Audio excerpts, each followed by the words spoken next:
ನೋಡೋಕ್ಕೆ ಒಂದು ಹಬ್ಬದ ವಾತಾವರಣನೇ ಚೆನ್ನಾಗಿದೆ. ಹಬ್ಬದ ವಾತಾವರಣನೇ ಅನ್ಕೊಂಡಿದ್ದೀವಿ ನಾವು.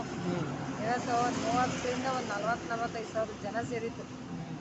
ಒಳ್ಳೆ ಮ್ಯಾಚಿಂಗು, ಒಳ್ಳೆ ಇವತ್ತಿನ ಕಾರ್ಯಕ್ರಮದ ಬಗ್ಗೆ ಏನು ಹೇಳ್ತೀರಾ? ಇವತ್ತಿನ ಕಾರ್ಯಕ್ರಮ ಬಗ್ಗೆ ತುಂಬ ಖುಷಿಯಾಗಿದೆ, ಸಂತೋಷ ಆಗಿದೆ. ರೋಡ್ ಶೋ ಎಲ್ಲ ಭಾಳ ಯಶಸ್ವಿಯಾಗಾಯಿತು. ಓ ಚೆನ್ನಾಗಾಯಿತು ಎಲ್ಲ. ಈ ಭಾಗದಲ್ಲಿ JDS ಪ್ರಾಬಲ್ಯ ಉಳಿಸ್ಕೊಳ್ಳುತ್ತಾ? ಉಳ್ಕೋತದೆ ಅನ್ನೋದಕ್ಕಿಂತ ಚೆನ್ನಾಗಿ ಉಳ್ಕೋತದೆ. ಯಾಕಂದರೆ ಈ ಭಾಗದಲ್ಲೆಲ್ಲ ಚಾಮುಂಡೇಶ್ವರಿ ಕ್ಷೇತ್ರದಲ್ಲಿ ಹರೀಶ್ ಗೌಡ್ರಾಗಿರ್ಬೋದು, ಕುಮಾರಣ್ಣ ಅವರಾಗಿರ್ಬೋದು, ನಿಖಿಲ್ ಕುಮಾರಸ್ವಾಮಿ ಅವರಾಗಿರ್ಬೋದು, ದೇವೇಗೌಡರಾಗಿರ್ಬೋದು, ಚಾಮುಂಡೇಶ್ವರಿ ಕ್ಷೇತ್ರದಲ್ಲಿ ತುಂಬ ಚೆನ್ನಾಗಿ ಕೆಲಸ ಮಾಡಿರೋರೇನೆ.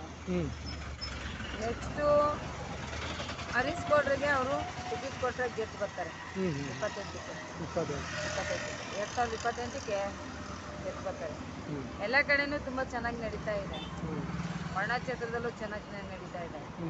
ಈ ಕಡೆ ಚಾಮುಂಡೇಶ್ವರಿ ಕ್ಷೇತ್ರದಲ್ಲೂ ತುಂಬ ಚೆನ್ನಾಗಿ ನಡೀತಾ ಇದೆ. ನಿಮ್ದು ಯಾವ ಕ್ಷೇತ್ರ ಬರುತ್ತೆ?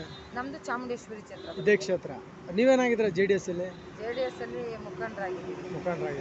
ಇವತ್ತಿನ ಕಾರ್ಯಕ್ರಮ ಒಟ್ಟಾರೆ ಹೇಗೆ ಅನಿಸ್ತದೆ? ಇವತ್ತಿನ ಕಾರ್ಯಕ್ರಮ ತುಂಬ ಚೆನ್ನಾಗಿತ್ತು. ಒಳ್ಳೆ JDS ಹಬ್ಬದ ವಾತಾವರಣನೂ ಇತ್ತು. ಬಟ್ ಜೊತೆಗೆ ಮೈಸೂರಲ್ಲಿ ಅರಮನೆ ದಸರಾ ಮಾಡ್ತಿದ್ರು. JDS ಮಿನಿ ದಸರಾ ಇತ್ತು ಇವತ್ತು. JDS mini Dasara ಆದಂಗಾಯ್ತು.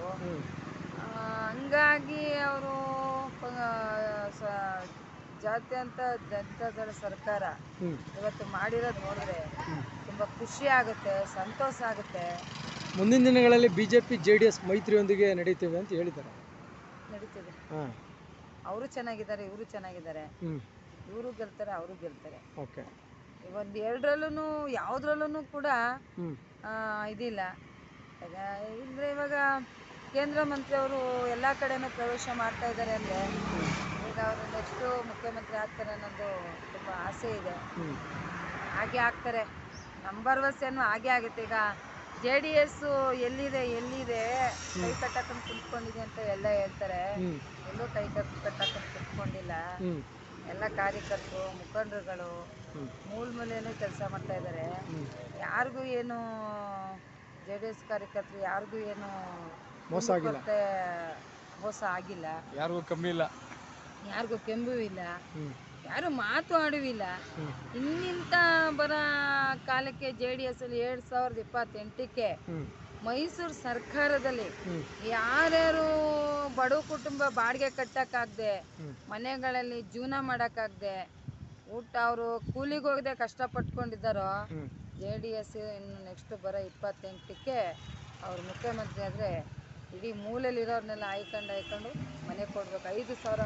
5,000ದಿಂದ 10,000 ಬಡವ್ರಿಗೆ ಮನೆ ಕೊಡ್ಬೇಕು ಅವರು ಮಾಡಬೇಕು ಅನ್ನೋದೊಂದು ಆಸೆ ಇದೆ ನನಗೆ. ಎಲ್ಲರೂ ಹೋದ್ರೆ ಮೀಟಿಂಗ್ ಮಾಡಿದಾಗ ನಾನು ಮಾತಾಡೋದೇ ಅದು. ಯಾಕಂದರೆ ಇವತ್ತು 5,000 ಬಾಡಿಗೆನೂ ಕಟ್ಟೋದು ಕಷ್ಟ ಇದೆ, ಜೀವನ ಮಾಡೋಕ್ಕೆ ಕಷ್ಟ ಇದೆ.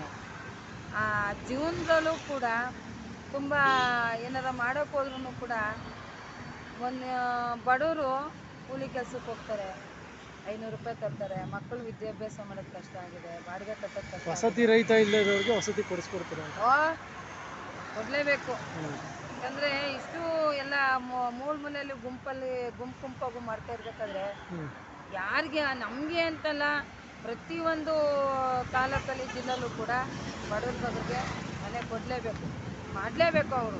ಯಾಕಂದರೆ ತುಂಬ ಕಷ್ಟ ಇದೆ, ಜೀವನ ಮಾಡೋದು ಕಷ್ಟ ಇದೆ. ಒಟ್ಟಿನಲ್ಲಿ ಇವತ್ತಿನ ಕಾರ್ಯಕ್ರಮ ಯಶಸ್ವಿಯಾಗಿದೆ. ಇವತ್ತಿನ ಕಾರ್ಯಕ್ರಮ ತುಂಬ ಯಶಸ್ವಿಯಾಗಿದೆ. ಇನ್ನು ಬರೋ ಅಂಥ ಕಾಲದಲ್ಲೂ GT ದೇವೇಗೌಡರು ಬರೋ ಅನ್ನೋಂಥ ಗುಮ್ಮಂಟು ಇದೆ, ಬರ್ತಾರೆ ಅಂತಲೂ ನಾವು ಅಂದ್ಕೊಂಡಿದ್ದೀವಿ. ಅವ್ರು ಬಂದರೂ ಸುಸ್ವಾಗತನೇ, ಅವ್ರ ಮಗ ಬಂದ್ರೂ ಸುಸ್ವಾಗತನೇ. ಅಲ್ಲಿ ಯಾರು ಬಂದರೂ ಗೆಲ್ಲಿಸ್ತೀರಾ? ಯಾರು ಬಂದರೂ ಗೆಲ್ಲಿಸ್ತೀವಿ ಅನ್ನೋದು ಈ ಸತ್ತು ನಮಗೆ ಅಟಾಚಲ ಬಂದಿದೆ.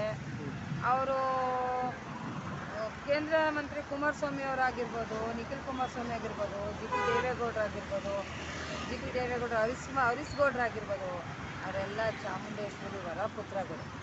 ನಿಮ್ಮ ಹೆಸರು ಮೇಡಮ್? ಮಮತಾ ಬ್ಯಾನರ್ಜಿ.